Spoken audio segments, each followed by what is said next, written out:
Okay, now they got the cameras rolling. For those of you who don't know me, I'm Professor Orlowski here in Department of Architecture in the College of Architecture and Design. And it's my pleasure to introduce tonight's speaker. Katherine Darnstadt is founder and principal of Layton Design in Chicago, which is a collaborative practice that focuses not just on design, but on the social impact of design. She's also a former director of the Chicago chapter of Architecture for Humanity. She holds a Bachelor of Architecture from Illinois Institute of Technology. Since founding Layton Design in 2010, correct? She has received, and her firm has received, numerous recognitions, amongst them presentation and inclusion at the International Biennale in Venice, Core 77 Design Awards, Architizer A+ Awards, Chicago Ideas Week, and she's been featured, and they've been featured on NPR.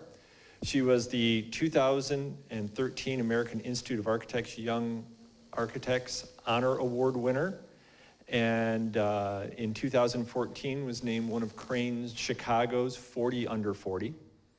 In addition to her design practice, she also teaches at Northwestern University and is taught at the School of the Art Institute of Chicago.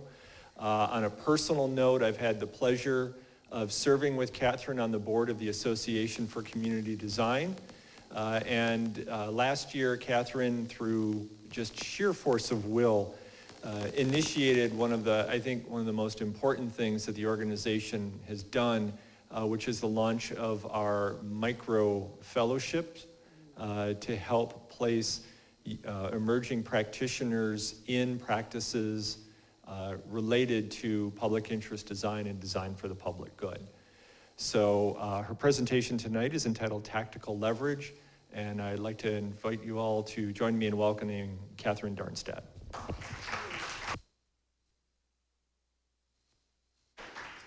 All right, thank you so much, and for taking time out of your studies. I know how much more important studio is than listening to me, and so I appreciate that. I'm 5 years of having my own practice, which I'll talk about, and 10 years post-graduation out of architecture school, and so I'm technically a millennial, I'm a minority, I'm like this unicorn that apparently all these marketing studies want to get a hold of, and so that gets infused into the work and how the delivery of this goes, and very specifically, there's not going to be buildings in this presentation. I'm going to focus on smaller scale projects to show that small and large scale are not opposing ends of the spectrum, but that they're part of a continuum. And so I started my practice back in 2010, and as part of tonight, I want to share this. It's a very non-linear history of the two projects that I'm going to show, and hopefully it's in a humorous format, but that it doesn't undermine the serious consideration that I give to architecture on a daily basis. When given the choice between muse and messenger, I think muses have much better life expectancies, and that's one of the things that I embody in the work. I look at it as infotainment, and I think that also allows us to have a greater understanding and a greater audience when we just talk to ourselves versus talking to the general public. And I think that's part of the identity crisis that our industry is also in, and what I'm showing and sharing is one way that we deal with that identity crisis. But we looked at the firm as a prototype, and we don't only make buildings, we make systems, and we also make future founders.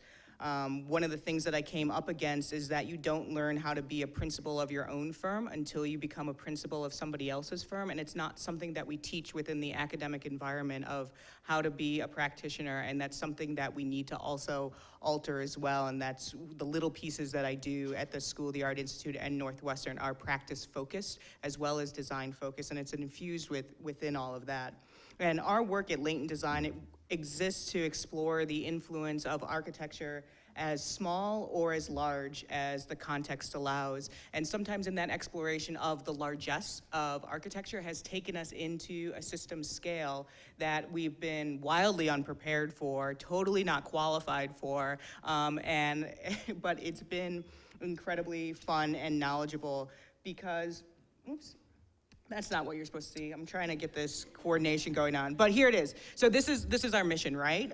We strive to harness these invisible forces impacting a project. So that's the latent part. The latency of latent design is making the invisible visible through the process of design. That's how the name came. It's not Katherine Darnstadt Architecture and Design. It's not a namesake. It's something that speaks to a larger entity and the ability to be more anonymous with what we do, and to give us, with the embodiment of design versus architecture, it also lets us detach from buildings as the core product that we do.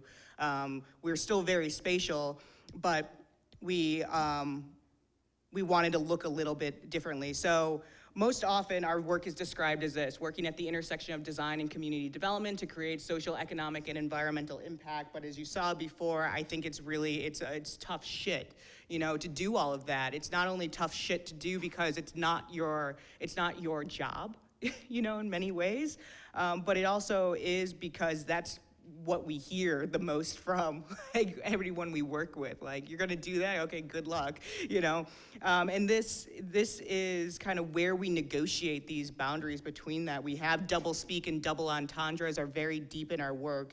And the firm was founded out of necessity. It's something to know. It wasn't founded out of privilege. So to give you a background how 2010 started, this is the legit 6-month startup story of Latent Design. So month 1, I was promoted at work. Month 2, I was licensed. Month 3, I got married. Month 4, I got pregnant. Month 5, I got laid off. Month 6, I started Latent Design. It's a terrible, terrible business plan, so do not take any notes about that, and don't do it. And there's things that, because of that, I still pay for day 1 mistakes still this day, because there wasn't enough planning involved. It was necessity. But in the other way, what necessity caused me to do was create my own safety net, create my own systems, and learn how to make a practice. And it took about a year and a half of having Latent Design before I stopped acting like an employee. I started acting like a boss, and that started to suddenly shape what the mission of Latent Design is today and the types of projects that we pursue, because I was still acting like somebody else was going to tell me what to do, when all of a sudden I realized, no, it's all my problem. I have to do this, and I have to figure it out, and that was an interesting mental shift to come through. And so this started because, in reality, and metaphorically and in reality, I was really hungry. And so this is the first project that we went on. And in this image, you see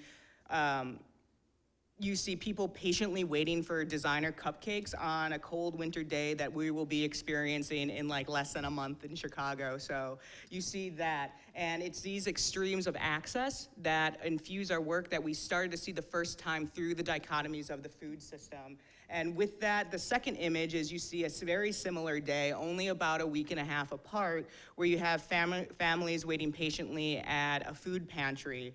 And with that, we're dealing in a situation in Chicago where about 400,000 people now, at that time, 500,000, were living in food deserts. And we have an understanding about food access now, and we have a very knowledgeable foodie culture, not only in terms of delicious food on one sense, but where food is being sourced, how it's getting, and what's going on within that industrialized food system. So I think that's all part of the foodie term, rather than just 5-star meals. But what this did is, it was a problem that we were approached with by a client who said we wanted to create a solution to increase food access in food deserts, specifically fresh produce access in food deserts across Chicago. So that was the brief.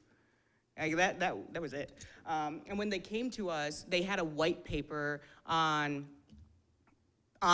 they had a year-long white paper that was a deep study of food deserts and food access issues in Chicago, but they didn't have a name, they didn't have a brand, they didn't have an idea, they didn't have what ultimately they needed, which was a bus. And so with this, we ultimately created Fresh Moves Mobile Produce Market, and it's a mobile market inside a decommissioned transit authority bus that was that sought to restore fresh produce access in neighborhoods. So I led the design team for this, and it was my first experience with community-based participatory design, and learning to leverage this collaborative design process into a tool that built not only a spatial solution, a graphic solution, a design solution, but also advocacy, access, and empowerment. And most adorably, we tried to dissect complex social infrastructures over Post-it notes. And I think I remember, that most notably of like, what are the tools that we're using and how are we talking about this versus actually prototyping in real life. And so with our client, with them, we worked with them every step of the way. That first, it was about a 3-year process from when they walked in the door and approached us to develop a team before this launch happened. And it was actually the first winner of the Architizer A+ Awards was this particular project, and I'll talk about that in a second. But it's this prototype in real life that we were able to take a risk, and since it wasn't a building, it liberated us to go essentially embrace scope creep and go well beyond what we would typically do and design everything but the food. And the public was generally impressed by the focus on the social aspects of food to build community, and the project spawned numerous versions across the country. There was one in Detroit, or there might still be, Boston, LA, Toronto, internationally. It's built its own entity. And then the other thing, it won like all the awards, and that was something that for us, for the design team to receive these awards from Architizer to one of the first USDA grants to study the impact of mobile markets in both rural and urban environments was huge. We never saw an impact, like a measurable qualitative impact of design was the first example of saying like, wow, our client is getting a grant to actually study mobile markets and be that urban example across the board. And for us, it was looking at the rise of amateur as expert. Our clients are amateurs, designers, but they're experts in food access. And then does that also possibly create the rise of expert as elitist? Because that's the other area where we were coming in, and they approached us because they couldn't find other designers to work on a project like that. And they particularly wanted to work with architects and a design team, but they couldn't find it because no one was giving their project the time of day. And so within this was very interesting, and I'll tell you something about how this project transformed me in 2 ways. In Chicago, the AIA Chicago, about the same year they launched the Small Project Awards, and they had a category and still do called Small Objects. So it's an object broadly defined that was made for a price point of $50,000 or less. And we entered it because we're like, yeah, that bus took 30 grand. No one's gonna show up with a bus. We're totally going to win this. And we lost to a chandelier, and that was really depressing. I was like, oh my gosh, because you have these moments where it's being well received on one side, but then your design community, which is your family essentially, is not acknowledging it at all. And in the middle at that time when it's like severe depression of like wondering, is this the right path for the firm? Are we doing the right thing? Does this even resonate? Is when we won the Architizer A+ Award, which at that time, Architizer was coming online and trying to set itself apart as an architectural and design vanguard for the industry, and they positioned themselves to being on that leading edge. And so that was the validation again, to see is like, okay, maybe the AIA as the representative of the traditional architecture community might not necessarily get what we're doing or support it, but maybe this other guard of the architectural and design community absolutely does and wants to support it and wants to grow it. And for us then, for a team of folks who are just starting out, most were unemployed at that time or marginally employed or not even in the same industry, not in the architecture industry, for them then to turn around and turn in a resume and a portfolio with one project that had been in the Venice Biennale, Core 77, the First Lady's book, the Architizer A+ Award, that's huge. They set themselves apart from their peers, and they were in another league at that point. So everyone on my design team ultimately was employed within 6 months of like the project completion at a firm that actually aligned more closely to what they wanted to do and their own personal mission. It's debatable if I'm employed yet or not. I don't know, some days if I am. But the other thing that came from it was this quote This quote came from one of the Core 77 judges that said it's a beautiful project, but it might be too socio-political. And for me, I read between the lines that policy and people should not be intertwined with design. And I think that's what we were butted up against, and what we were trying to change and still trying to change within latent design is, of course, you can't have any project, any architectural project without it being socio-political. You can't get an FAR bonus or a zoning approval or a building permit without something being political. You don't have clients without the socio side of it. And for us to just read that, it was the resounding kind of like ignorance of what the current curators of the design field were looking at. And so, I mean, I feel to this day, there's a class question that echoed really loudly there on who are we supposed to design for? And if it's already not seared onto your retinas, this diagram should be. It was one of the things in the most simple form that relays that our built environment has an inverse relationship between design and economy, where the most amount of what we qualify as good design is reaching the least amount of people. And so you have that access is inverted to design, whereas at the same time within our industry, we have another inversion. So if you know the diagram on the left is Maslow's hierarchy of needs. I'm sure at some point in time, someone in your studio has referenced this as not only what we do at the core, at the base, we meet people's physiological needs of shelter, of place, of home. That's what we do. And that's how it was told to me in my studios, is like what you do is the core of the existence of humanity, and it helps people get to this Zen stage. But in our industry, we're super Zen as designers. We're like really smart, right? But we're not able to meet our own physiological needs because you're gonna stay up for 5 days straight, and do your project, you're going to get underpaid. You're not going to get paid overtime. So we're not meeting our own physiological needs as we're meeting other people. So we have to look at there's a piece that is broken within our design discipline that we also have to look at.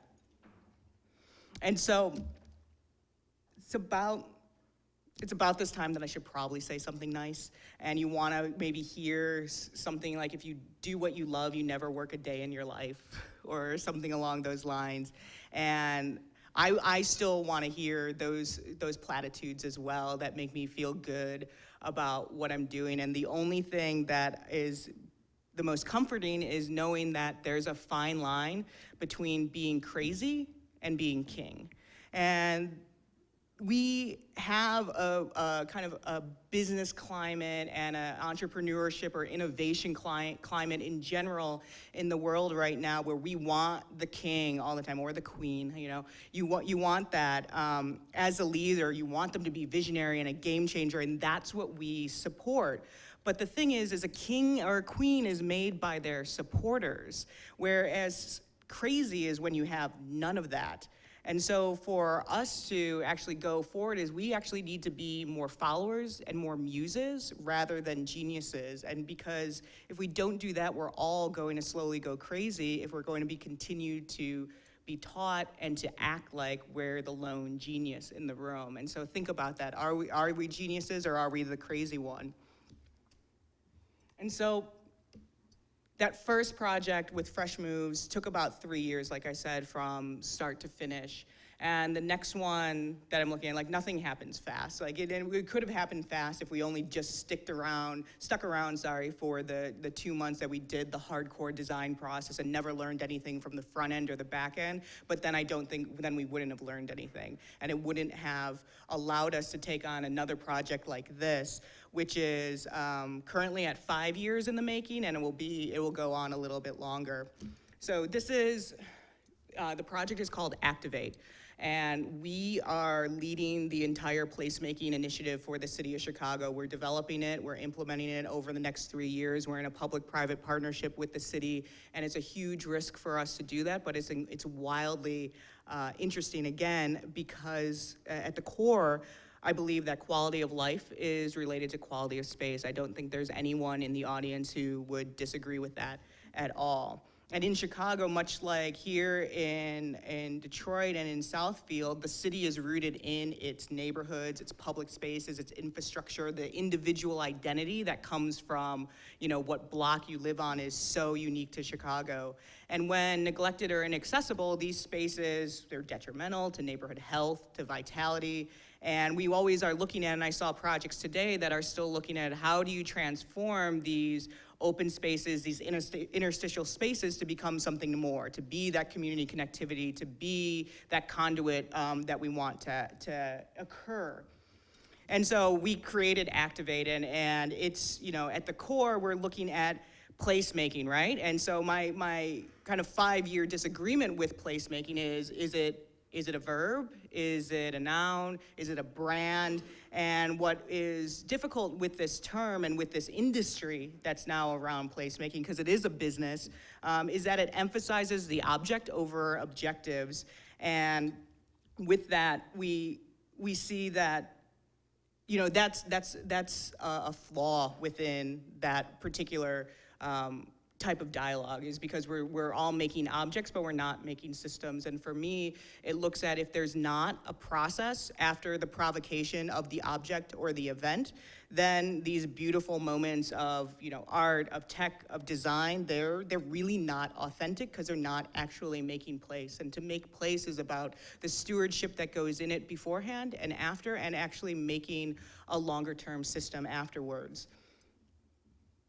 And so with that, we started to look at what are the two going to be the main components of this program, because we had to be really self-critical about it if we're going to develop what we think is going to be a more replicable or more authentic stand on placemaking, especially within the city that I live and I work in, with the clients that I know and I love.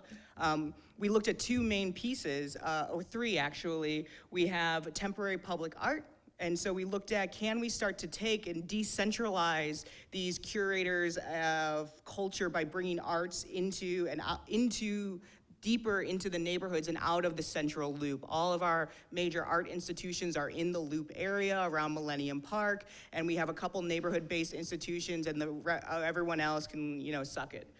So very simply, we said, how do we kind of create this partnership between the institutions and the neighborhoods, and use public space as that platform for it. So this is the Joffrey Ballet performing, their team performers. And so prior to this, one of the biggest risks that we took out of this program was actually just making things easier. And I shit you not, how we won the RFP is we went in and roughly said, over the 120 pages that we had to submit, was, what if we just made things easy and legal that you want to do? That's it.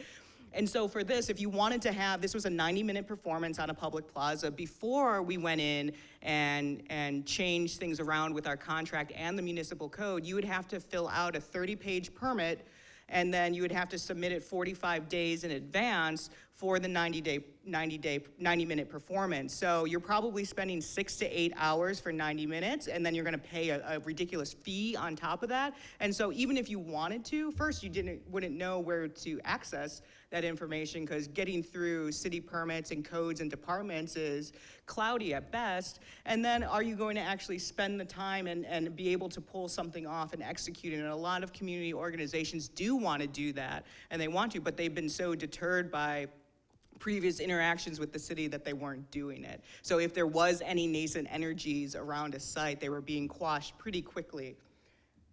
The other thing we looked at is there's a real cost factor to what spaces get and don't get, and what they have and don't have. And so we wanted to also start to break down barriers to access by breaking down the cost barriers. And so we're looking at rapid prototype design systems for pre-approved and cost-effective public space amenities for communities to select. What I mean by that is we started as simple as a bench. So the typical metal bench that goes in a lot of the parks in the city, they're about $1,200 to install, which is ridiculous.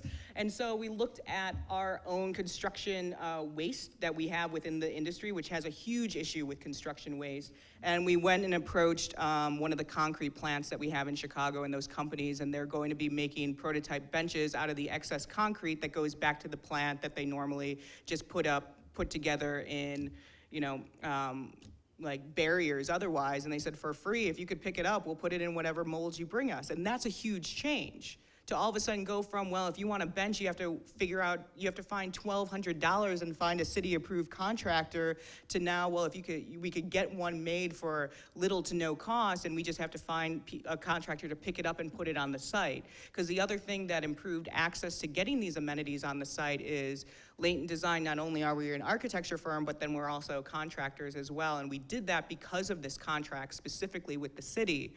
The reason I did that is we could make anything that we want, in a warehouse, but the moment we bolted to city property, you had to have a licensed and pre-approved GC, you had to meet women and minority protocols and requirements, and it just seemed absolutely ridiculous that I would have to hire someone to do what I know how to do and that looks like me.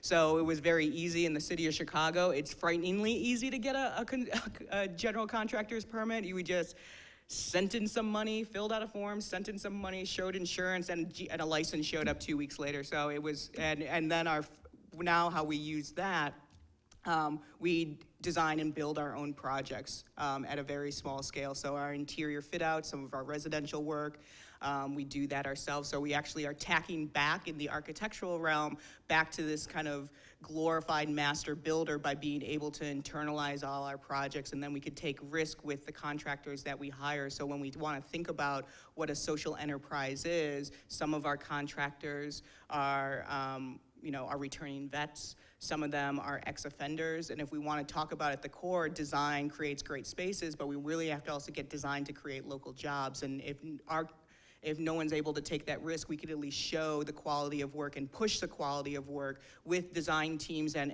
individuals that normally aren't getting brought to the table for one reason or another. But that was a little bit of a tangent, so I apologize on that. And so we got the contract not only because I think we had a lot of common sense in it. We weren't promising a lot of things. We worked with what the city gave us and said we can't bring any more because we're not anyone. We don't have family in politics. I don't have like a trust fund. I don't have, I'm not a global corporation. I'm a benefit corporation, and we have a dual definition of equity, both social and financial equity, but otherwise than that, we know how to manifest things, and we know actually how to work with our neighbors and in the communities, and we have been doing that because we built on 5 years of history for this particular program. So for us,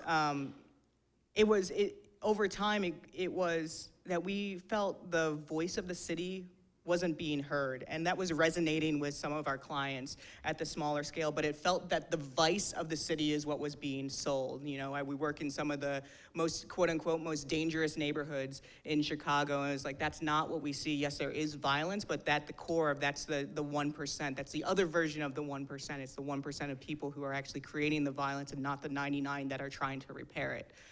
And so if we wanted to change this story, we had to change the storyteller. And that's how this program started, because spaces are as profound as we allow them to be. I know it doesn't have to look like architecture, it doesn't have to last forever, and it's these experiences that create our collective memory overall. And this is how it started.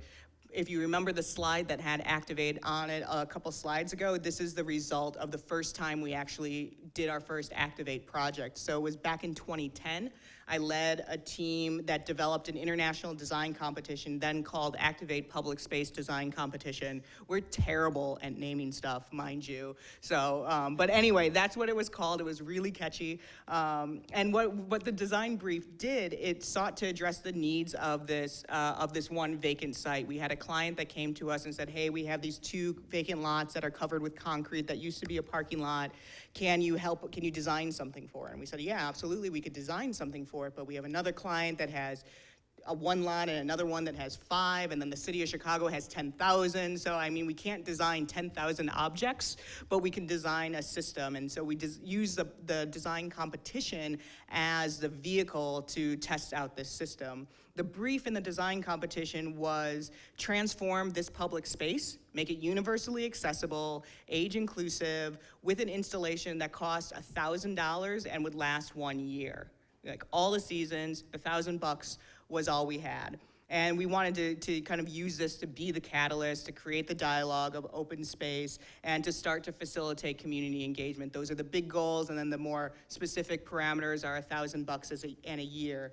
And the winning designer was a Barcelona and Chicago collaborative that created this undulating landscape on an otherwise flat site. Did it through using plywood. I mean, those are the holy grail of placemaking, right? You don't even have to leave the letter P. Plywood, paint, plants, you're good, you're a placemaker. And so they created this undulating landscape in a modular format that could expand and contract depending on the site and also depending on the budget. And then because, of course, you paint it red because that's what you do. And what I love about this photo is the two individuals in the foreground. They're the only actual volunteers that you see on the site. During this one-day installation, everyone in the background, this is old school networking happening, is somebody got off the bus at the end of the corner, walked home, saw something red, grabbed some friends, came back, they called some other friends, came back. And so it started to actually create a community space in already a dead space. People helped us paint, they helped us cut, they helped us plant. But out of this photo, everyone in the background is just there. They just came for the event that we didn't plan. And it's that network and that same exact site, within 6 months of the installation, the community rallied and raised over $100,000 and the legal rights to transform the lots into a public space and a play lot, which is what it is today. We ended up getting all the material donated. We got twice as much material donated as we needed for that installation, for that temporary installation. So is this a $0 lot? Is it a $1,000 lot? Is it a $100,000 lot? I mean, what's the price tag that you put on something like that, and how do you actually qualify that? And when we've been studying this, it's now this productive landscape. It's a safe haven. It has an incubator of food business. It's a cornerstone of neighborhood identity.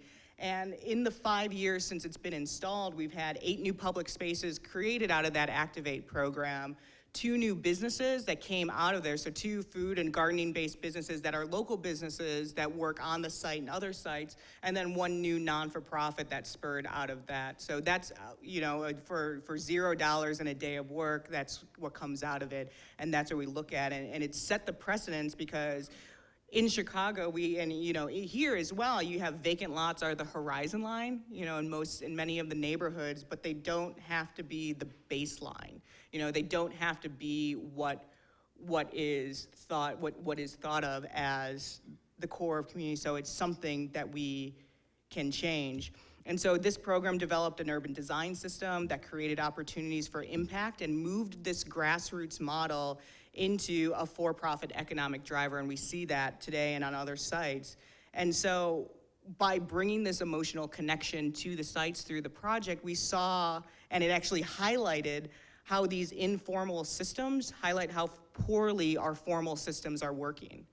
So think about that. If we could do this out of, what it started as $1,000 and create new businesses out of that, what's the small business department of the city doing? What's the local chamber of commerce? How are they doing that? And how could this become part of maybe a formalized system?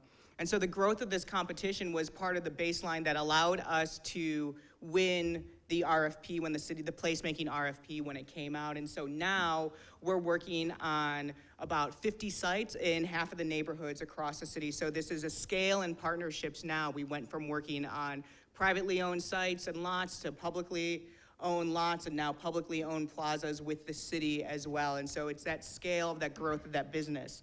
And we're working specifically with the Department of Transportation. They're the main landowners. That's the department that's the main landowners of the plazas within the city of Chicago. And we're bringing this across the city of Chicago. So to kind of give you a scale, it's about 12 acres of neighborhood space. So this is a figure ground of the most well-known spaces. From left to right, you have Millennium Park at 24 acres, Maggie Daley Park at 28, Lucas Museum, the Obama Library, where I think it should go, not where, I don't know if he's gonna select Washington Park or not, but it should go in Washington Park. River Walk, our thin little River Walk, Northerly Island, and then all of the plaza sites of Activate Chicago. So a bunch of triangles and squares and odd-shaped sites. What you're seeing here is that, and what we know is we're bringing more public space to online than both the Obama Center and the Lucas Museum combined. So they're each bringing 5 acres apiece of new public space. We're bringing 12. And so that's a fact that was, for us, was really powerful to start to look at that. And then we started thinking, it's like, okay, so how are we dealing with that? If, you know, the little individual plazas aren't impressive, maybe we could start to, you know, make it a little bit more abstract, or for the spatially challenged, find out when the sites are rationalized, how much money is really going into them. And so the black dot in the middle represents the square footage, and then the blue is representing the money that has gone into those particular sites. So again, left to right, Millennium Park gets about $450 a square foot. Maggie Daly got $45 a square foot. Lucas Museum, based on what the estimates are so far, is going to get about $540 a square foot. Obama Library, based on an aggregate of previous presidential libraries and centers, is going to get about $1,100 a square foot. Riverwalk got $1,100 a square foot. Northerly Island, because it's mostly a natural habitat. It's not as heavily programmed as the other. That got $2.40, and then the public space project and the public space funding that the city has provided, not only as part of our program, but in the last 3 years before the program, comes out to about 9 cents a square foot. So this is challenging because, you know, back at home, some people would tell me, like, well, I could have told you the city doesn't give a dime about the west side or the south side of the city, but we actually can see it through the open data that we had available to us. And what that did for us is to look at why that is happening. And first, there's park advocacy, but there's not public space advocacy. And then in general, there might not be an understanding of the difference between park space and public space. And so that's something that we have to create, not only that awareness, but the advocacy and then the funding around it. So it's not necessarily, I'm not trying to get to $500 a square foot. I'm just trying to get to $1. So it's not a rational economics. It's like Tupaconomics. It's super hustling that you have to go through to go from 9 cents to $1 to do this program. And how we do that is we all of a sudden became civic innovators, and we became policy wonks at it. So, you know, this is a diagram of how this all comes to be and where we created a unique space for us. Because going through a contract with the city, we built on not only what existing ordinances were in place, we had to figure out how do things actually happen. How does Lollapalooza happen? How does, you know, the NFL draft happen? How are you generating revenue for something? So we read a ton of documents and then carved out a space for us in the center that allowed us to do the things that we wanted to do. Because again, we just wanted to make things that like San Francisco and New York were doing legal in Chicago. I mean, we were not inventing anything new, really.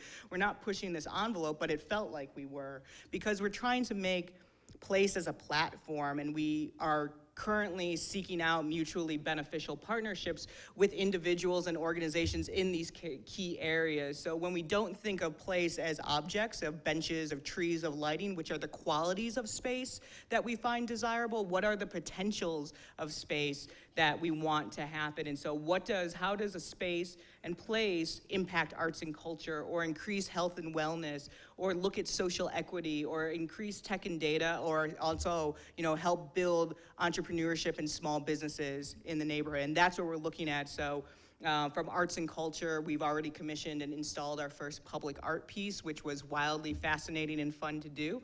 Health and wellness, working with Blue Cross Blue Shield and other partners to bring programming onto the sites for youth and neighbors. Social equity, really looking at who builds and who makes our spaces. How are we decentralizing the design culture in the design industry? Tech and data, working with partners to actually put up data sensors in the sites that we could understand and track, you know, how many pedestrians are going there, what's the sound quality, what's the air quality, and then take that raw data and start to understand our urban environments more. And then entrepreneurship, how do we actually build business and, you know, and increase the identity of neighborhoods by increasing the availability of existing businesses.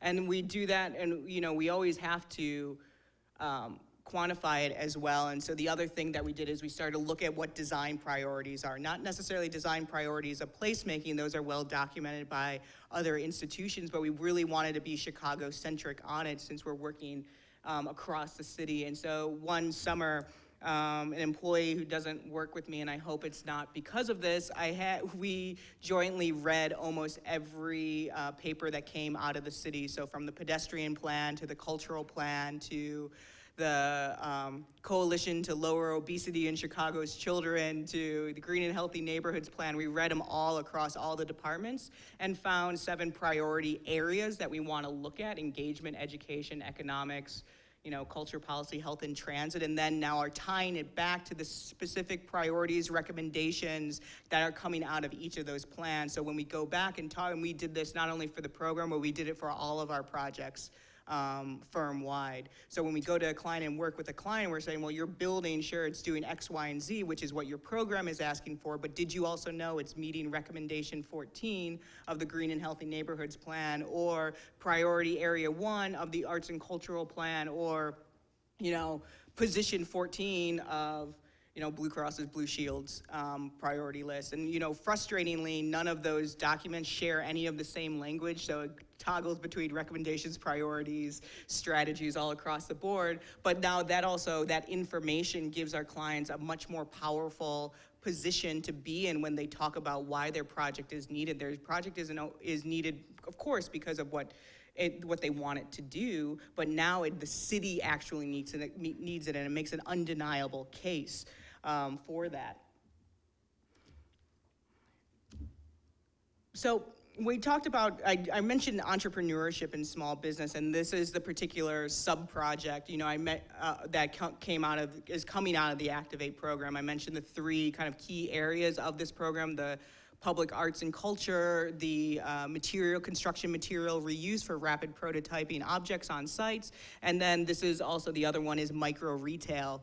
And we wrote new policy to allow for these micro retail structures on public spaces that bridge the capital gap between startup and storefront that stop many entrepreneurs from growth. I realized that this was an area of concern because in the previous 5 years I had worked on commercial corridor plans, community revitalization plans, where you're looking at what do we do with these vacant storefronts? How did they become vacant? How do we put more businesses in them? What's the overwhelming factors? And it's not necessarily you need a new design solution. You don't need something in the window. You need programming, but then you also need to change how the commercial real estate environment is working.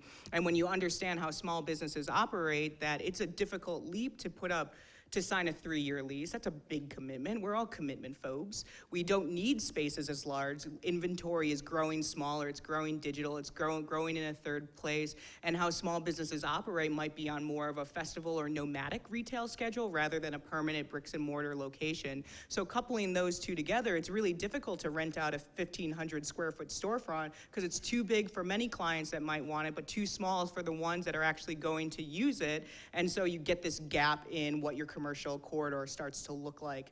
And so with that, we decided, well, we also want to challenge ourselves to look at a couple other things of like, what if we brought the idea of concessions to public spaces, because we were working on some sites that were already would be qualified as activated by an organization. It would have trees, it would have paving, it would be on a busy corridor, would have art, but no one's actually going there. So what's the missing piece? If no one's going there, we have to figure out what that is.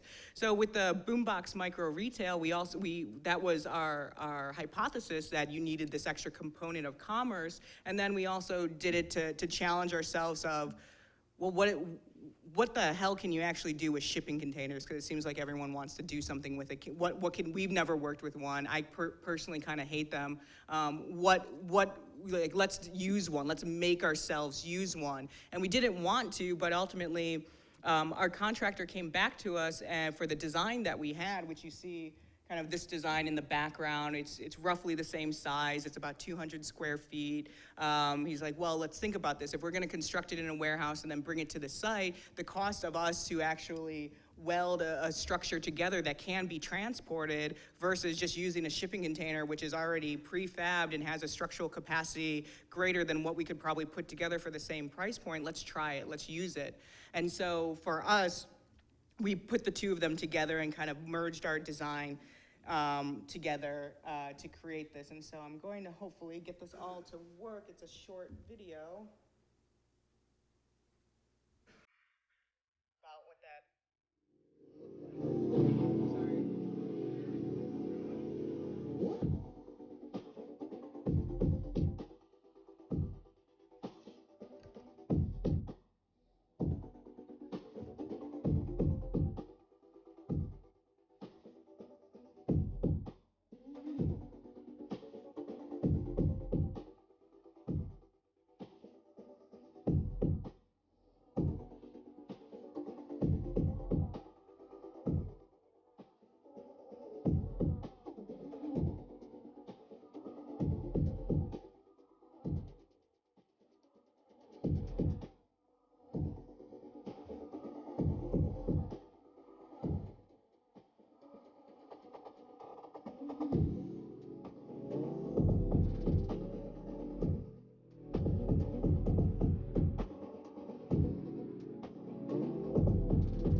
see if it goes to the next slide or not.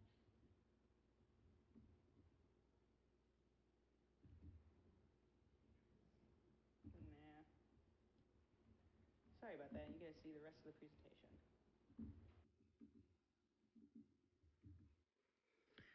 So I found out the only way I like shipping containers is I take them completely apart.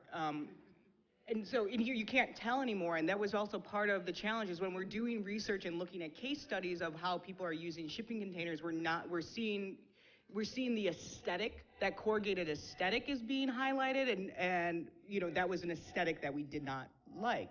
So what if we took that apart and did something different with it and used the structural capacity of the container? How far apart can we actually take it? So we cut off all four sides. We kept the floor, built up the floor, and we kept the ceiling, and built that down. And by doing that, we then, I guess, we supersize the corrugations and have this faceted facade around the perimeter that is done in a way that you could put adjustable shelves in it so that so the retailers can display their product outside of the footprint of the shipping container, so that you want to be able to use maximum amount of depth within the space, because when you only have an 8-foot overall, you really have 7 to 8 on the interior clear. Then you have to build up all of your walls because it has to be insulated, because it's a year-round thing, unless you want to suffocate or freeze depending on your season. So then all of a sudden you go to 7-foot clear, you put a display in there that takes up 2 feet, and now you're at a 5-foot clear, and now someone's just walking in and walking out. You can't actually have it, like, you can't have an event, you can't use it as a space. We decided we wanted to use a bifold door, which you know, we had a really tight price point, so we had to decide, like everything, if you have 3 things you like, you can only pick 2 of them. So we went with the bifold doors and heat and AC. So those are 2 things we couldn't live without, because we wanted this also to be a stage and to spill out on the plazas themselves and allow people to use them. So our facade and our cladding material had to change. And what you're seeing is a very, very happy accident. We used hardy board, good old hardy board, cement board. It's really boring and ugly. And this is actually the back side of the hardy board that we ordered. And through the dyeing process itself, it bled through to the back. And we found that this was much more interesting for us to look at both visually. The watercolor effect softens those hard angles, and people don't know what it actually is. It makes it feel a lot more luxurious as an object than if we just had the single color of the original, of the correct side of the hardy board up. And so for 200 square feet, that's what this is. It was about 12 months of negotiations with 6 different departments, 3 new municipal ordinances that I had to write because the structure didn't exist in the code book. So we had to make a new municipal code to allow the structure to exist. So that's called a temporary vendor structure. And each one of those 3 words, temporary vendor structure, was about, each word had like a week of meetings just associated with it, roughly. Temporary versus mobile, vendor versus retail versus concession, structure versus tent versus kiosk versus concession stand. All of those have implications that are comical, really. And in the end, how we did this and how we approached this is we looked at the gray areas that exist within those 6 different unique departments, and we found little loopholes, I guess. It's little loopholes. So the reason why the new code allows us to build under 400 square feet or less, because that's an accessory structure within the code. So we went, all right, 399 square feet or less that's what our boombox is going to be. And then the height is 14 feet or less, because that's what garages and secondary structures get allowed. We also worked with, so we had to convince building department it wasn't a building. We had to convince zoning department that they didn't need to zone it because it's on public property, so it's not a zoning issue. It deals with the public right-of-way. It's a sidewalk. We had to convince Business Affairs and Consumer Protection, who deals with the regulation of the business licenses that are going in, that it was a truck, so that they could license it under an itinerant merchant license for all the businesses.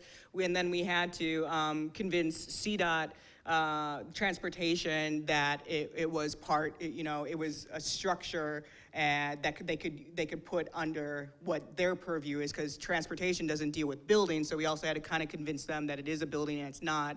And then we had to convince ComEd that it was a building, so that they would hook up electrical to it. So depending on who I was talking to, I could either like royally screw myself if I forgot what that narrative is. We went through one mayoral runoff, which put us about 4 months behind schedule. We were supposed to open at the beginning of the season, and with the mayoral runoff, we couldn't actually introduce any of the ordinances that we wanted the council to pass. So it opened only about a month ago at the end of the season, which is a perfect time to test out the heat. In the end, what was really great is we did a really good job at that. Like, we're good policy wonks all of a sudden, I guess, and we got 0 permits, to the point where everyone signed off because we showed it wasn't their responsibility, in some way. So everyone signed off, so no one would issue us a permit. So we actually, in the end, that freaked me out. I was like, I can't put a thing on a site without a permit. Like, I don't know how to operate in that free zone all of a sudden. I couldn't handle the Switzerland that I made. And so we have a permit that just allows the temporary vendor structure to exist indefinitely as part of a public right-of-way permit, the same permit that you get for barricades. So that's the permit that we ended up agreeing on that we needed. So it's framed inside there, in case anyone asks. And so that's what it takes to do something as anticlimactic as a 200 square foot shipping container. I found out over the course of a year why we didn't have one in Chicago. And that was the reason why, is because we have a really convoluted regulatory structure, probably not different than any other city. I'm sure, what's going on in Southfield and Detroit is probably pretty convoluted in their own ways. But that was what it took, because I know how to make buildings. I don't know how to make the built environment. And I was interested through that exercise, and I found out how to make the built environment. And that's a radical shift mentally for me, and then also for the position of the firm and how we want to take it. And so, in closing, I think design is a foil that reflects these, of course, latent factors of influence on our built environment. It's our zoning, it's our policy, it's our funding, our ethos, and it's ultimately our will. I mean, this goes through, and I joke with people, but it went through because I'm very stubborn and I have a good lawyer. I mean, those are the two things that made something like this happen. And then the other thing is just an understanding that when you hear no, it's not because, well, sometimes it could be because it's a bad project, but no is sometimes why or how or what. It's an opportunity to go back and to test and to refine and to prototype and come back and find either the same audience with a revised version of your proposal or a new audience. So it's never a closed door. And to be able to take advantage of this foil that design can provide us with, we have to apply integrative thinking to all of our planning and policy models. And as written here, it's to take things personal, because this is not a job. You're not becoming one of only 100,000 architects in the nation, which are a tiny, tiny minority of people in the professional realm. You're not doing this because you're going to get paid really well. You're doing it because you do take it personal already.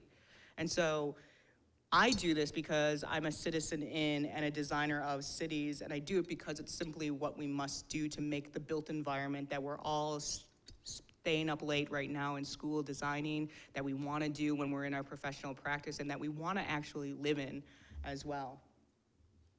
And so with that, it's not tactical urbanism, it's tactical leverage. And that's ultimately what I see our firm as being uniquely skilled to do, because we understand how to build the environment and not just buildings. Thank you.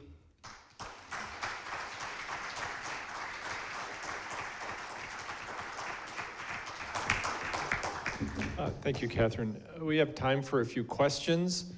If anyone has a question for Katherine, just raise your hand. I'll bring the microphone to you so it gets recorded. Kurt? I'm doing my Oprah thing, coming over here. You get a question, and you get a question. And you get a question. Hey, Katherine. Hi, Kurt. Thanks for coming. I always ask questions. I guess the first one, well, just be one question. I'll leave it at one. Let other people kind of get inspired. Your point on the 9 cents a square foot. Yeah. Right? And then comparing it to, from what I know, $1,000 a square foot would be a fantastic budget to have. Beyond fantastic. When you have something like that, at 9 cents a square foot, but then the impact of the acreage, the space that you're working with, you know, especially when you're navigating through policy and, you know, the city offices and things like that, did you ever, well, first of all, did people have points where they didn't take you seriously? Even though you won the RFP, but I mean, to me, you know, throwing $50,000 at something seemed like, well, we have $50,000. But then, you know, that 9 cents a square foot now is the proof to the point that your earlier point on the inverse relationship between design and the economy, and how the importance of what design can do. So did you have points along the way that you know, for everyone in the room here, especially the students, you know, coming out of school, you know, did you have points where people didn't take you seriously, but then you know, sort of powered through, and then, or was that not even an issue at all? I guess? All the time. I regularly feel like no one takes me seriously. But with part of that, it also required me to change how I was talking to people, because I didn't know how to talk to the departments. I honestly didn't. I mean, I only know how to work with buildings and zoning, and that's more of an adversarial position of like, why are you giving me a permit correction when I know like this is to code? It's a very different relationship. So I had to go from an adversarial mindset to a collaborative mindset, and then I had to understand that frankly, and it's okay, that the Cultural Affairs Department doesn't really care as much about health and wellness. So to talk about that as part of the pitch, I had to actually narrow the pitches, essentially, and narrow the discussion more so. Because when I talked about the overarching objective of this, if I talked about the macro, I would lose people who were only focused on the micro. And if I talked about the macro, it would actually be more difficult to get things done, because people would see positions and opportunities for, you know, barriers or regulatory oversight that it might not exist. So it wasn't until, so we talked about it as a very small thing. I talked about it as benches. I talked about it as this. You know, I talked about it as, you know, a shipping container. I didn't talk about some of the bigger ramifications of what I saw, what was possible, and what our partners in the city saw were possible. So we all had to get on, you know, our talking points, essentially, like very literal internal talking points, and then like even media talking points. And I've never been FOIA'd in my life, but now we're getting FOIA'd, like, just because that's just what happens. And so when that,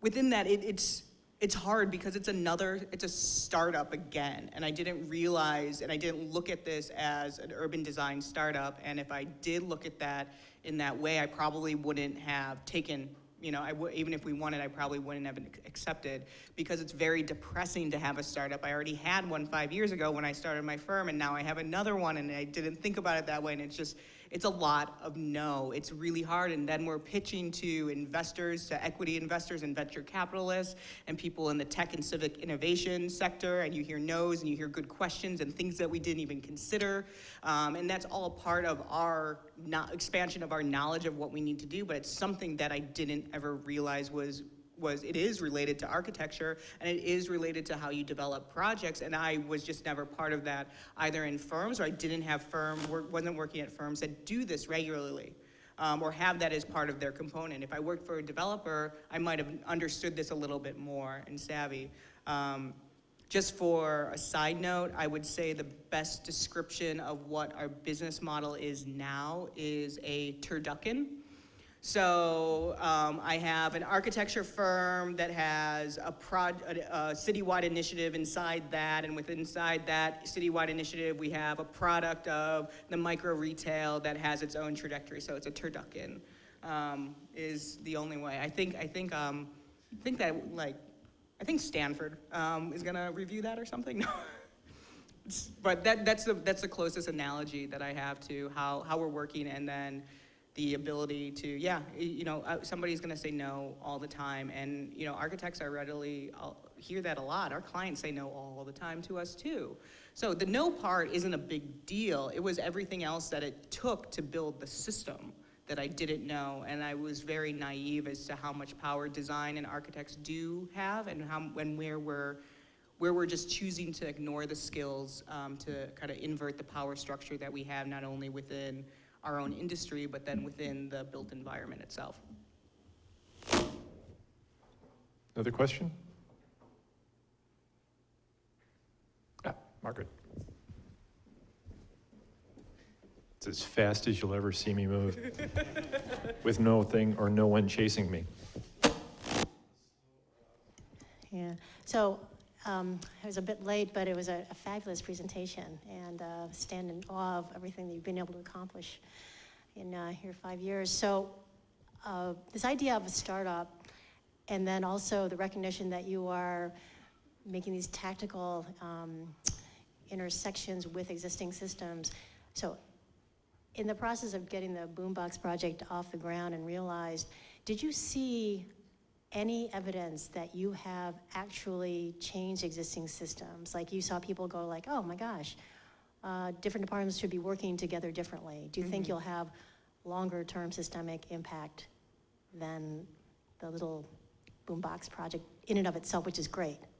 Yeah, I do. I think that's what we're planning. So we're 3 months into the program launch, 1 month into the Boombox launch within that program, and then we have a 3-year contract with the city. So from day one, we're thinking about that handoff, because we're essentially the pilot and the prototype project to say, yes, you should keep all of the items that we have implemented in the 3 years, you should keep them going on, and this is how they benefit communities and businesses and everything else, and you, department leaders, should find the way to continue to make that happen. Don't think of this as an additional task, think of this as an integral piece of how you actually want to grow your core missions in each department. And so by doing that, it's ultimately you find the right people. And so I just hope that they stay for 3 more years within the city departments. And I also think that there's going to, we have a rise of civic innovation within the city as well, and just understanding what outside collaborations and internal collaborations can do to streamline processes. So I think that conversation is only going to continue to grow more robust, and we could be part of growing that conversation and then show examples of what comes out of it. Because frankly, when one great example, and I'll totally throw the council person under the bus. The ward, so each ward has a different council person, an alderman. It's called an alderman. We don't have actually the term alderwoman like anywhere, but there's alderwomen too. Aldermen for the area where the Boombox is, like, wouldn't meet with us, like didn't care, wouldn't meet with us, nothing like that. So we had to get his sign off to actually put it on. It was like a day before we're going to do it, and we're like, we just are like in his office, we're like, hey, we're gonna put this here. He's like, oh, okay, that's fine. And then, when the ribbon cutting came, he said, oh, I'm not gonna be available, I'm not gonna be available. And we're like, well, the mayor and his wife are gonna be there, and like, you should probably show up. And like, of course, he magically opened up his schedule and was there and was like, oh, I've supported this from the beginning.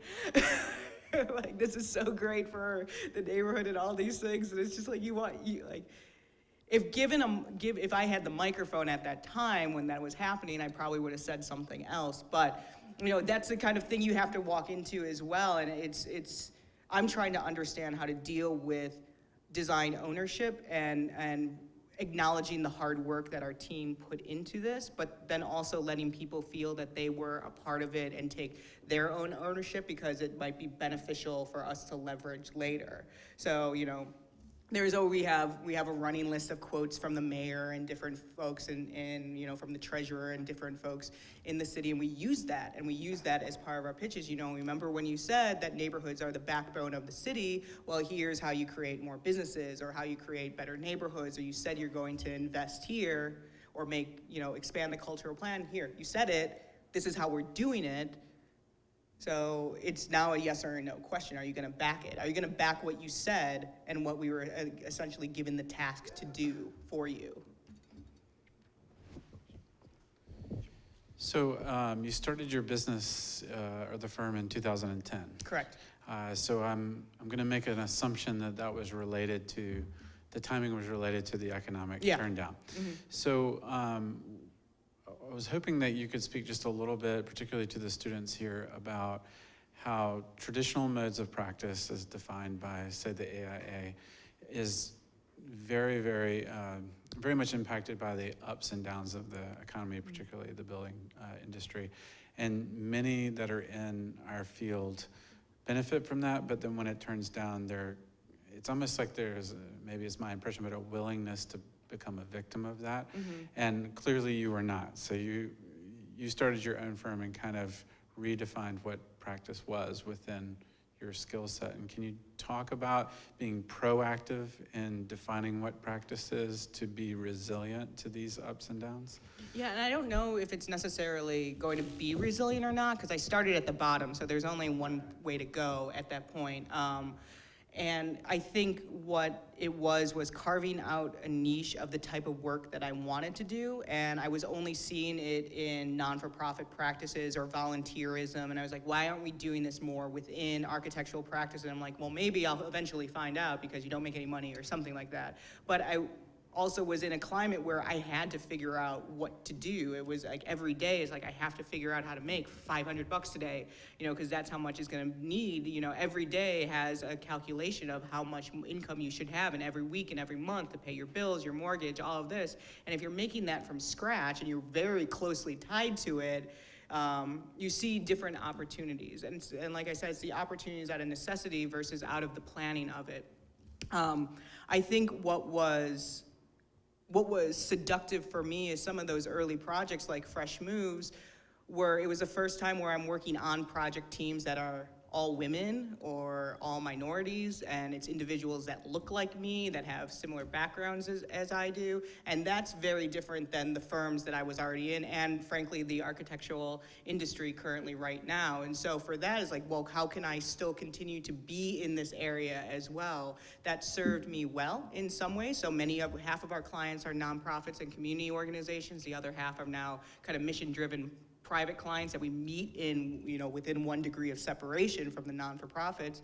But many of our clients and non-for-profits are run by women, run by individuals of color. And so they are also starting to look at let's look and support individuals within our own community. And what's been interesting over the past year is we've been brought on as part of private RFPs for larger projects like tech corporation headquarters and things like that, where we don't have the experience for in our portfolio. But the way we were getting brought in is, instead of from the executive team, which is picking a Gensler or something along those lines, it's the people who are directing the company's corporate social responsibility or social innovation programs that are saying, hey, this is a purchase, and it should align with our values and our mission, so we should look for something that has the same social equity that is the defining factors of why we have compostable plates or like that. So we should be purchasing design services with a social mission that aligns with ours. And so that's how we had 2 projects where that's how we were brought in. And it was shocking that it wasn't the CEO or the operating officer, it was the director of social innovation that brought us in. And we lost both of them because in the end, we have great ideas, but we don't have 22 tech headquarters in our portfolio. But to be part of that conversation was a huge opportunity to start to reposition how we want to be within the industry and see where competition is and where areas of opportunity are. Last questions? From students?